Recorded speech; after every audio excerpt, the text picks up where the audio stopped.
আসলে পুরুষ মানুষ হচ্ছে সৃষ্টির সবচেয়ে রহস্যময় প্রাণী, আবার দুর্ভাগ্যও বটে।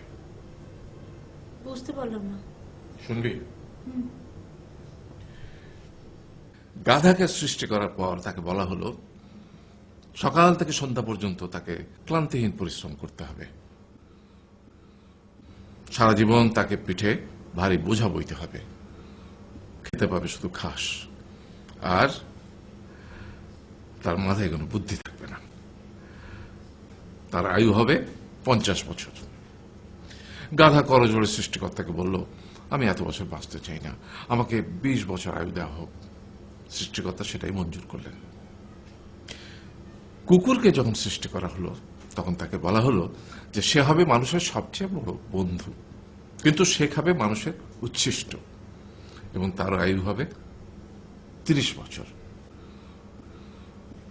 কুকুর সৃষ্টিকর্তাকে বলল, আমি এত বছর বাঁচতে চাই না, আমাকে 15 বছর আয়ু দেওয়া হোক। সেটাই মঞ্জুর করা হলো।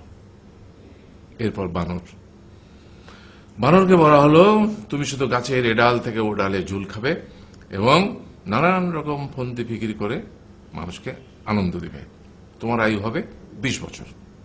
বানর বলল, আমি 20 বছর বাঁচতে চাই না, আমাকে 10 বছর দেওয়া হোক। সেটাই মঞ্জুর করা হলো। এবার এলো পুরুষ মানুষের পালা।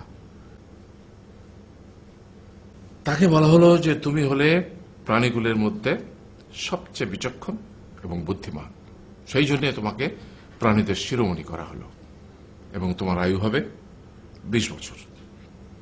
তখন পুরুষ মানুষ বলল, করজোড়ে বলল সৃষ্টিকর্তাকে যে 20 বছর আয়ু অত্যন্ত কম, হে প্রভু, আমাকে ওই গাধার সে যে 30 বছর আয়ু চায়নি সেটা আমাকে দেয়া হোক, ওই যে কুকুর 15 বছর ফিরিয়ে দিয়েছিল সেটাও আমাকে দেয়া হোক, আর যে বানর 10 বছর নেয়নি সেটাও আমাকে দেয়া হোক। 20 বছর অত্যন্ত কম, আমি দীর্ঘদিন বাঁচতে চাই। সৃষ্টিকর্তা সেটাও মঞ্জুর করলেন। তারপর কি হলো?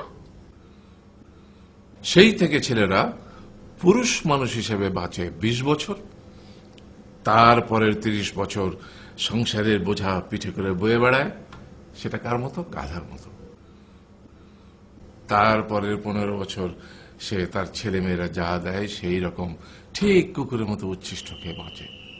আর তারপরে বৃদ্ধ বয়সে ঠিক বানরের মতো, যেমন গাছের এডাল থেকে ওডাল ঝুল খায় বানর, তেমনি এই ছেলের বাড়ি থেকে ওই ছেলের বাড়ি, আর নানান রকম ফন্দি বিক্রি করে তার নাতি নাতনিদের আনন্দ দেওয়ার চেষ্টা করে।